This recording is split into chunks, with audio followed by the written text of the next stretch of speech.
Hello students, this is Rajiv and you are learning on AIMS Academy. So now we are going to start chapter 2 and that is polynomials. Polynomials is one of the most important chapter of your entire class. मतलब ये 9th class के लिए बहुत important है और 10th class के लिए बहुत ज़्यादा इंपॉर्टेंट है क्योंकि इसमें हम बहुत सारी आइडेंटिटीज पढ़ने वाले हैं जो आपके थ्रू आउट दी चैप्टर्स तो यूज होती ही रहेंगी और 10th क्लास में भी बहुत ज़्यादा यूज होने वाली है. ठीक है, बड़ा डिस्कशन नहीं था, ध्यान दो. अच्छा, पहले हम देखेंगे कि कुछ हमने 9th क्लास में इससे पहले 8th क्लास में आइडेंटिटीज पढ़ी थी, उन आइडेंटिटीज का भी यूज होगा और कुछ नई आइडेंटिटीज भी बताई जाएंगी आपको. पहले वो देखते हैं कि हमने कहां पर कौन कौन सी आइडेंटिटीज पढ़ी हुई है. जरा ध्यान दीजिए. एक तो हमने पढ़ी थी x प्लस वाई का होल स्क्वायर, मतलब या फिर a प्लस बी का होल स्क्वायर.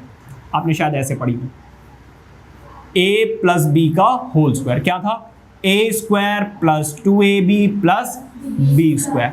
फिर हमने पढ़ा था a minus B whole square which is a square minus 2ab plus b square.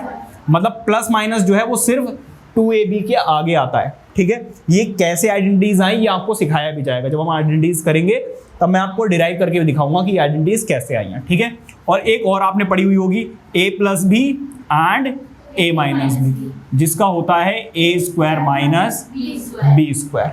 ठीक है, अब पहले हम ये समझते हैं कि मैथमेटिकल एक्सप्रेशन क्या होता है. देखिए, हमने पढ़ा था कि हम कई मैथमेटिकल एक्सप्रेशंस को ऐड कर सकते हैं, सब्ट्रैक्ट कर सकते हैं, मल्टीप्लाई कर सकते हैं, डिवाइड कर सकते हैं.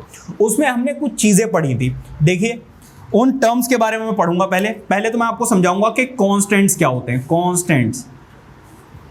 कॉन्स्टेंट्स की अगर मैं बात करूं तो आपने देखा होगा जैसे 2 लिखा रहता है. 2 क्या है?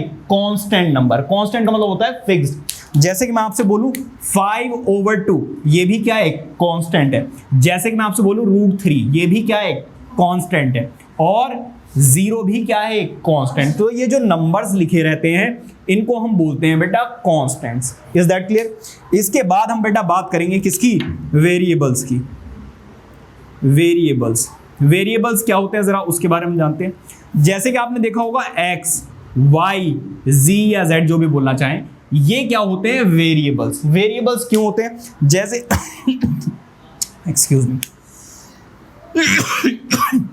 जैसे कि x की वैल्यू कई बार 10 आती है, x की वैल्यू कई बार 15 आती है, x की वैल्यू कई बार 30 आती है. तो question to question answer vary करता है. मतलब x की वैल्यू क्या करती है बेटा? वेरी करती है. इसीलिए हम इनको वेरिएबल्स कहते हैं. ठीक है, क्योंकि कई बार क्वेश्चन में आंसर 10 आता है, कई बार 15, कई बार 20, है ना. तो क्वेश्चन टू क्वेश्चन वेरी करता है. अगर बेटा मैं आपसे ये कहूं कि कोई एक कांस्टेंट है और साथ में उसके लिखा हुआ है कोई एक वेरिएबल, तो कांस्टेंट हो सकता है 3 और वेरिएबल यहां पे क्या हो गया? y. तो कांस्टेंट और वेरिएबल को एक साथ में लिख दिया गया. लेकिन अगर मैं आपसे कहूं कि कांस्टेंट इनटू वेरिएबल, क्या यहां पर आप बता सकते हो कि हमेशा कांस्टेंट 3 ही होगा? नहीं, ऐसा जरूरी नहीं. 4 भी हो सकता है, 5 भी हो सकता है, -7/3 भी हो सकता है. यहां पर कांस्टेंट क्या होगा? कुछ बता सकते हो क्या? कुछ भी हो सकता है ना. जब हमें नहीं पता होगा तो हम कांस्टेंट्स को mathematically mostly A, B, C से डिनोट करते हैं. मतलब स्टार्टिंग के जो अल्फाबेट्स होते हैं इंग्लिश के, A, B, C, D, E, F, G, H, ये सारे के सारे बेटा हम यूज करते हैं किसके लिए? किसी एक अननोन कांस्टेंट को डिनोट करने के लिए. ठीक है, और वेरिएबल x भी हो सकता है, y भी हो सकता है, z भी हो सकता है. मान लीजिए यहां पे मुझे कांस्टेंट नहीं पता, मैं यहां पर इसको x लिख सकता हूं, a लिख सकता हूं. और वेरिएबल मुझे नहीं पता तो मैं यहां पे x भी लिख सकता हूं, y भी लिख सकता हूं, z भी लिख सकता हूं. Are you getting my point? तो यहां पर एक एक्सप्रेशन बन गया ax. ठीक है, अब जरा समझिए. जैसे कि मैं लिखूं x square plus 3x plus 4, ये क्या है बेटा? एक मैथमेटिकल एक्सप्रेशन है. क्या है बेटा? Mathematical expression. मैथमेटिकल एक्सप्रेशन है. तो जब भी ऐसे वेरिएबल्स, कांस्टेंट जो है मल्टीप्लिकेशन, सब्ट्रैक्शन, एडिशन वगैरह में, मल्टीप्लिकेशन, डिवीजन में लिखे रहते हैं तो इनको हम क्या बोलते हैं? मैथमेटिकल एक्सप्रेशन बोलते हैं. इतनी बात क्लियर हो गई? ये नोट कीजिए, फिर हम कुछ और इंपॉर्टेंट टर्म्स के बारे में डिस्कस करेंगे. आइए देखते हैं पॉलिनोमियल इन वन वेरिएबल। देखिए पॉलिनोमियल तो वन वेरिएबल में भी हो सकता है, टू वेरिएबल में भी हो सकता है, थ्री वेरिएबल में भी हो सकता है, लेकिन जो आपके सिलेबस में है वो क्या है, पॉलिनोमियल इन वन वेरिएबल। तो अभी पहले पॉलिनोमियल के बारे में डिस्कस करेंगे, लेकिन उससे पहले कुछ इंपॉर्टेंट बातें हैं, जरा वो देख ले कहां पे इसकी जरूरत पड़ी। ठीक है, पहले आप ये समझिए जरा, अगर मैं एक कोई स्क्वायर ले लूं, इसकी साइड होगी लेट से 5 सेंटीमीटर, 5 सेंटीमीटर, 5 सेंटीमीटर, 5 सेंटीमीटर। अगर मैं आपसे इसका पूछूं पेरीमीटर, हाँ जी बेटा पेरीमीटर, पेरीमीटर क्या होगा, 4 इंटू साइड, साइड कितनी है 5, आंसर कितना आ गया बेटा, और आप ऐड करके भी देख सकते हो 5 + 5 + 5 + 5, आंसर कितना आ गया बेटा 20। क्लियर हो रही बात है नहीं? इसके बाद अगर मैं बात करूं इसके एरिया की, एरिया क्या होता है बेटा, साइड इंटू साइड, है ना, साइड कितनी इसकी 5 है, सॉरी साइड कितनी है बेटा 5 है, 5 5 सा बेटा कितना हो जाएगा 25 सेंटीमीटर का स्क्वायर। लेकिन अगर ये साइड 5 ना होकर क्या होती, x होती, क्या होती x, मतलब अगर मुझे पता ना होती कि साइड है क्या, तो बेटा इस केस में इसका पेरीमीटर क्या होता, जरा देखिए, इस केस में इसका पेरीमीटर हो जाता 4 इंटू साइड, और साइड क्या है इस बार x है। तो इस बार बेटा क्या हुआ, मैथमेटिकल एक्सप्रेशन बन गया या नहीं बन गया? तो मैथ में जब हमें चीजें नहीं पता होती हैं तो उस केस में मैथमेटिकल एक्सप्रेशन या इक्वेशन बनती है। ठीक है, अभी यहां पर मैथमेटिकल एक्सप्रेशन बन गया। इसके बाद बेटा बात करें इसके एरिया की, एरिया क्या हो जाएगा x इंटू एक्स, मतलब कि साइड इंटू साइड, और बेटा साइड इंटू साइड क्या होगा, x इंटू एक्स क्या होता है x का स्क्वायर। ठीक है, तो मैथमेटिकल एक्सप्रेशन में बेटा हो सकता है 7x² + 4x + 3, अगर मैं इन दोनों को ऐड कर दूं तो क्या मिल जाएगा x² + 4x। ठीक है, तो ये जो ऐसे लिखे रहते हैं इनको हम क्या बोलते हैं, मैथमेटिकल एक्सप्रेशन। और कहां पे इनकी जरूरत पड़ती है वो भी हमने देख लिया। फिर हमने बेटा इनके मल्टीपल्स और फैक्टर्स भी देखे थे मैथमेटिकल एक्सप्रेशन के, जैसे कि अगर मैं बोलूं आपसे 6y³, इसके आप क्या कीजिए फैक्टर्स कीजिए, तो इसको आप कैसे लिखते थे 2 × 3 × y × y × y। बात समझ में आ रही है नहीं आ रही? तो अब हम पहले देखेंगे मल्टीपल्स क्या होते हैं, फैक्टर्स क्या होते हैं, और फिर हम देखेंगे कि कोफिशिएंट क्या होते हैं। ठीक है, तो ये इंपॉर्टेंट टर्म्स हैं, पहले ये देखते हैं, फिर हम देखेंगे डिग्री ऑफ, पहले पॉलिनोमियल डिस्कस करेंगे, फिर डिग्री ऑफ द पॉलिनोमियल क्या होती है। ठीक है, पहले ये नोट कीजिए। अब जरा देखते हैं कुछ इंपॉर्टेंट पॉइंट्स, जैसे कि सबसे पहले हम देखेंगे फैक्टर्स।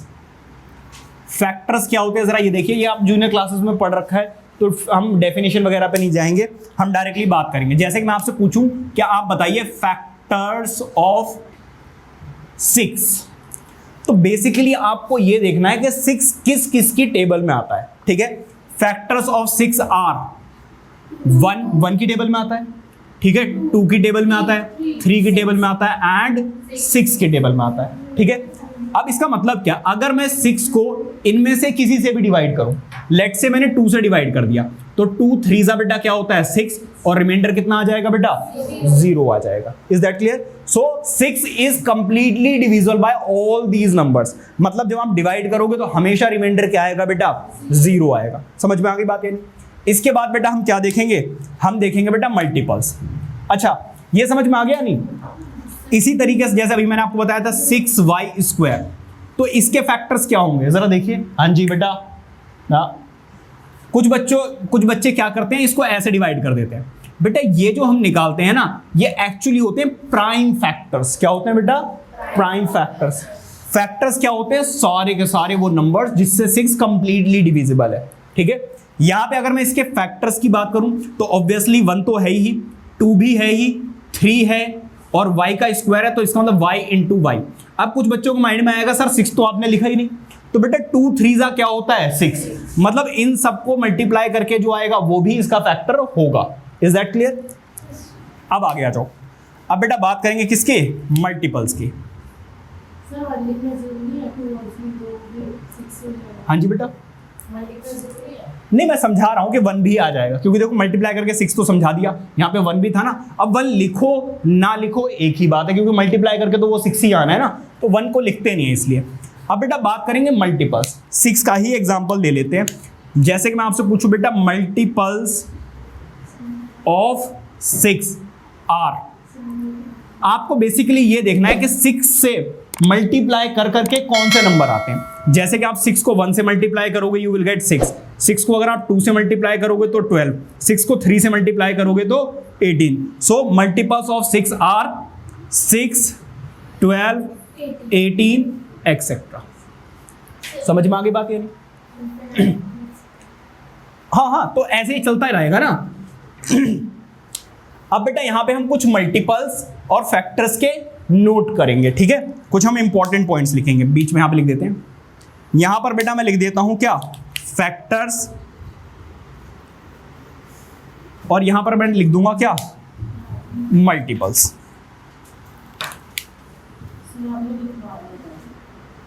लिखवा, दोबारा से लिख लो। अच्छा फर्स्ट चैप्टर में करवाए थे ना मल्टीपल्स फैक्टर्स के बारे में, हाँ तो फिर जरूरत नहीं है, ठीक है, फिर जरूरत नहीं है, आप फर्स्ट चैप्टर में करा ही दिया मैंने आपको ये।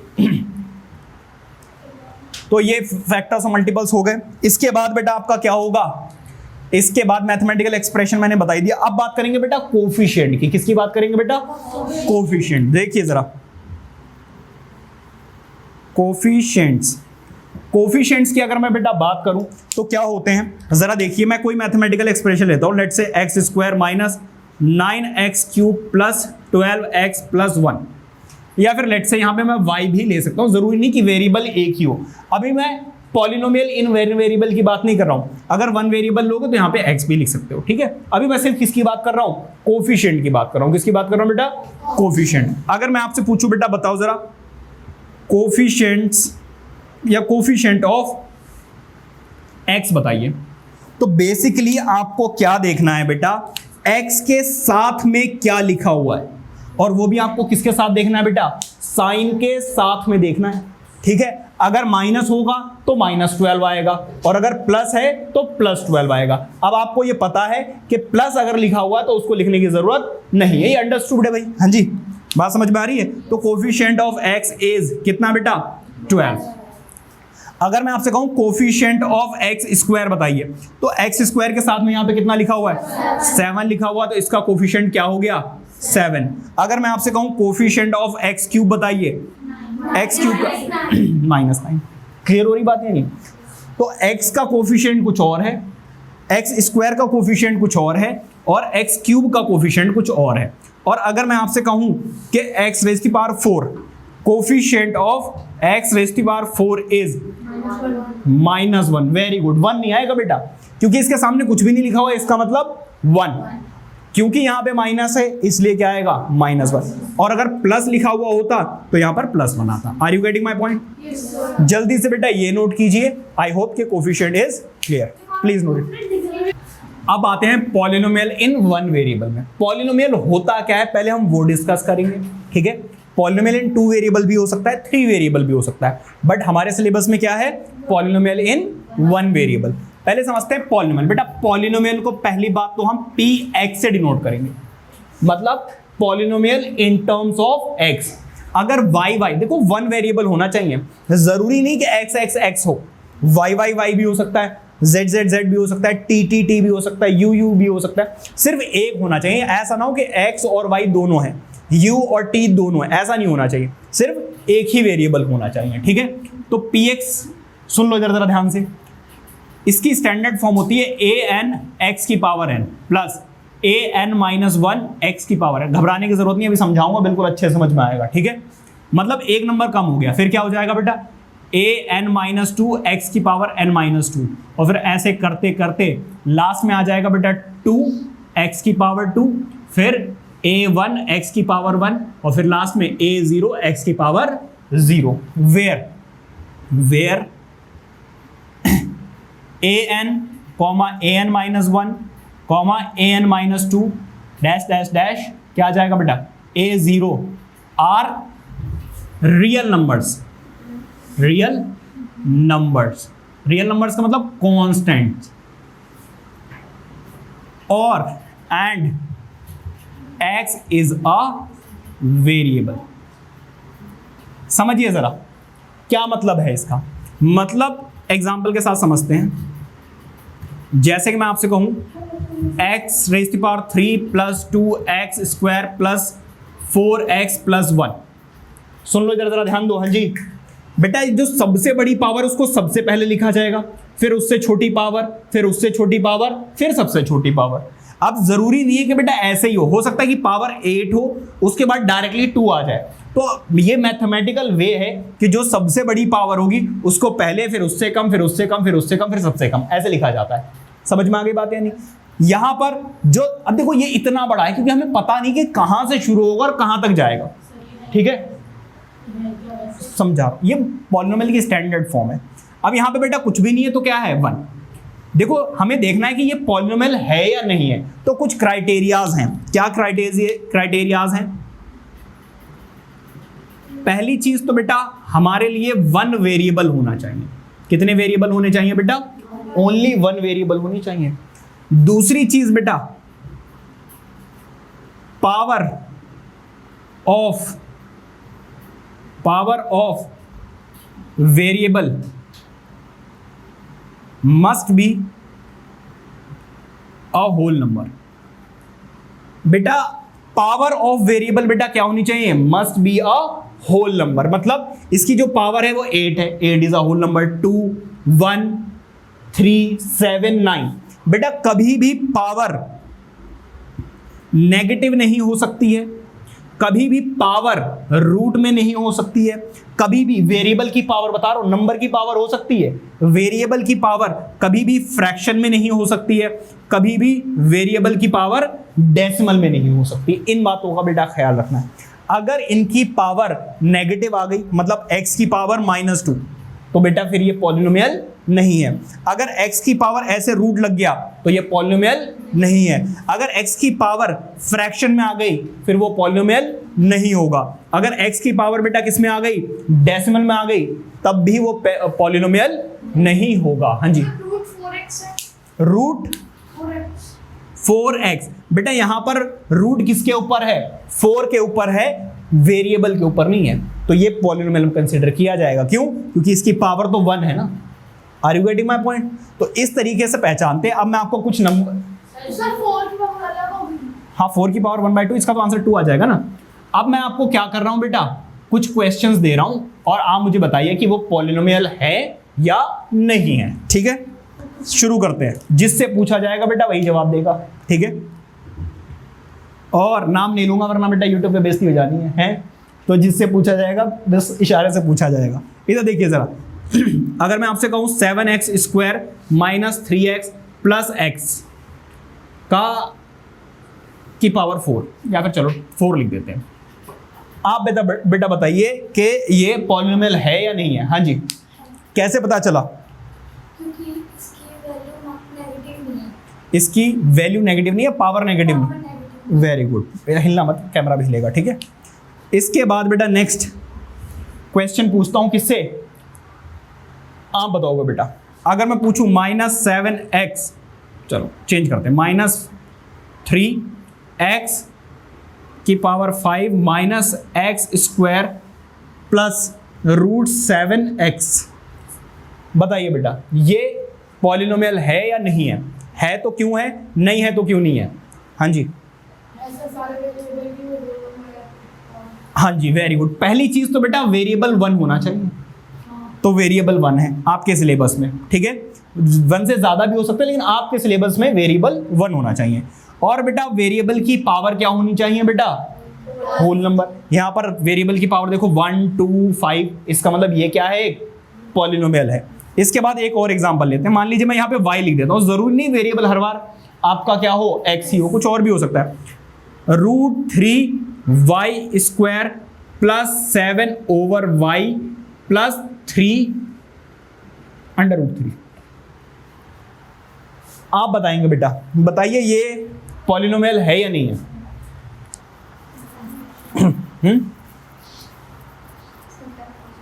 कंफ्यूज हो गए? y में, अरे x की जगह पे y आ गया, उससे कोई दिक्कत नहीं है। वेरिएबल तो अभी भी y है ना, यहां पर भी y है, यहां पर भी y है, और यहां पर x की जगह पर y आ गया, उससे घबराने की जरूरत नहीं है। हाँ जी, है। कैसे पता चला?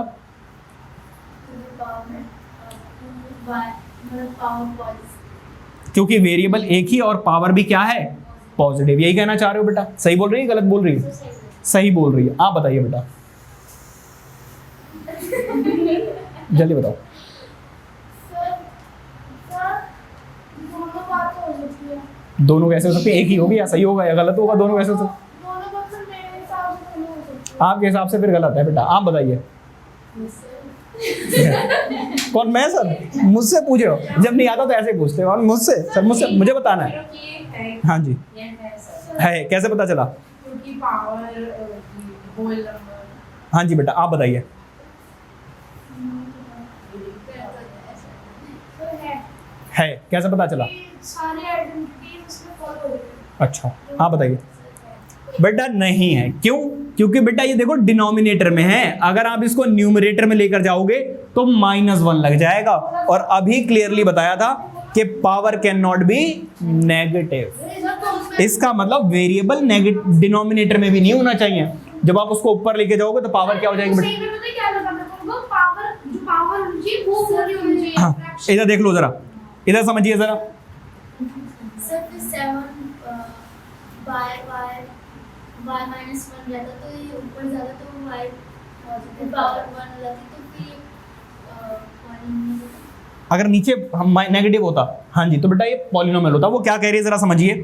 मैंने लिखा जैसे मान लीजिए 7/3 y, सॉरी t है इस बार, t माइनस √7/y की पावर -1 t है। अच्छा, t की पावर -1। हाँ जी बेटा, अब इसको ऊपर लेके जाओगे तो +t हो जाएगा।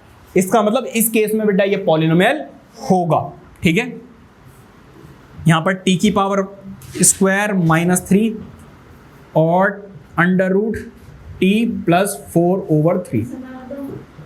आप बताओगे बेटा ये पॉलिनोमियल है या नहीं है? कैसे पता चला? सही बोल रहे हो, बताओ कैसे पता चला? वेरी गुड, क्योंकि वेरिएबल के ऊपर बेटा रूट लगा हुआ है, इसलिए ये पॉलिनोमियल नहीं है। Are you getting my point? तो इस तरीके से बेटा आपको पहचानना है कि जो मैथमेटिकल एक्सप्रेशन है वो पॉलिनोमियल है या नहीं। दो ही क्राइटेरिया है। पहला केस तो ये है कि बेटा वेरिएबल सिर्फ एक होना चाहिए, और दूसरी क्राइटेरिया क्या है कि उसकी पावर बेटा क्या होनी चाहिए, एक होल नंबर होनी चाहिए। ठीक है, प्लीज नोट इट डाउन। हाँ जी, अब इधर देख लो बेटा, पॉलिनोमियल के on the basis of term, मैं लिख देता हूं, on the basis of terms. बच्चे इसमें कुछ कंफ्यूज रहते हैं, मोनोमियल, बाइनोमियल, ट्राइनोमियल क्या होता है, लीनियर पॉलिनोमियल क्या होता है, क्वाड्रेटिक क्या होता है, इसमें थोड़ा सा कंफ्यूज रहते हैं, इसलिए मैं लिख दे रहा हूं on the basis of terms. Terms बेटा कितनी है उसके ऊपर डिसाइड होगा कि वो मोनोमियल है, मोनोमियल। बेटा मोनो का मतलब होता है 1 और मियल का मतलब बेसिकली टर्म। तो अगर एक टर्म होगी, सिंगल टर्म, उसको बोलेंगे मोनोमियल। ठीक है, जैसे कि अगर मैं लिख दूं 3x तो ये सिंगल टर्म कंसीडर की जाएगी, ये मोनोमियल है। अगर मैं लिख दूं 7, ये भी सिंगल टर्म है, इसीलिए ये भी क्या है बेटा, मोनोमियल है। अगर मैं बोलूं y तो ये भी सिंगल टर्म है, ये भी क्या है, मोनोमियल। अगर मैं बोलूं √7/3t, ये भी सिंगल टर्म है और ये भी क्या है बेटा, मोनोमियल है। समझ में आ गई बात या नहीं? तो अगर एक टर्म है उसको हम मोनोमियल कहते हैं। क्लियर है बात या नहीं? इसके बाद दूसरा है बेटा बाइनोमियल। बाय का मतलब होता है बेटा 2। ठीक है, 2। बाइनोमियल मतलब कि टोटल कितनी टर्म्स होंगी, 2 टर्म्स होंगी। अगर 2 टर्म्स हैं, यहां पे लिख भी देना 1 टर्म, यहां पे लिख लेना बेटा, ब्रैकेट में आगे लिखना यहां पर। ठीक है, 2 टर्म्स। जैसे मैं लिखूं 3x + 7, बीच में प्लस या फिर बेटा क्या आ जाए, माइनस आ जाए 4। सर तो मल्टीप्लिकेशन है, वो तो एक ही टर्म है, दोनों मल्टीप्लिकेशन में ही तो है, ये सिंगल टर्म है। कुछ डाउट है इस चीज में। हाँ जी, सर जैसे कुछ ऐसा क्वेश्चन है 3x + 4x तो सॉल्व हो सकता है, मुझे पता है। अब हम एमसीक्यू ऑप्शन में लेंगे, हम उसे सॉल्व करें 3x + 4x 7x मोनोमियल। हाँ मोनोमियल है फिर वो। ठीक है, इसके बाद ऐसे आ सकता है बेटा कि 4 - x यहाँ पर टोटल कितनी टर्म्स हैं? 2 टर्म्स 2 टर्म्स 2 टर्म्स। तो ये बेटा क्या हो गए सारे के सारे? बाइनोमियल। ठीक है, इसके बाद बेटा अगर 3 टर्म्स हो जाएं उसको हम क्या बोलते हैं? ट्राइनोमियल। ठीक है, ट्राइनोमियल का क्या मतलब है? टोटल कितनी टर्म्स होनी चाहिए बेटा? ट्राई का मतलब होता है 3 और आगे क्या है? टर्म्स। तो टोटल कितनी टर्म्स? 3। जैसे कि मैं बोलूं t + 7t स्क्वायर + 4, यहां पर कितनी टर्म्स नजर आ रही हैं आपको?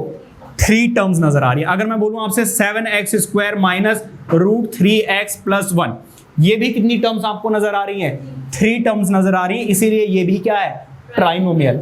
और अगर बेटा ट्राइनोमियल से ज्यादा हो तो उसको बोलते हैं पॉली। पॉली का मतलब होता है ज्यादा। तो अगर 3 से ज्यादा, ऐसे तो नाम रखते ही जाओगे, 4 टर्म्स हो तब क्या होगा, 5 टर्म्स हो तब क्या होगा, रखते रहो बेटा, फिर तो ऐसे बुड्ढे हो जाने हो, है ना।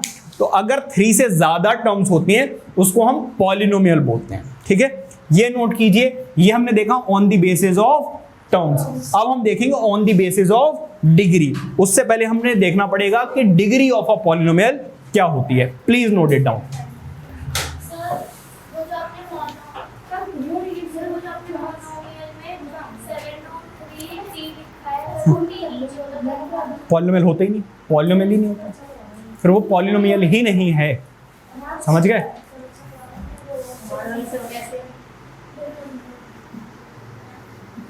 कैसे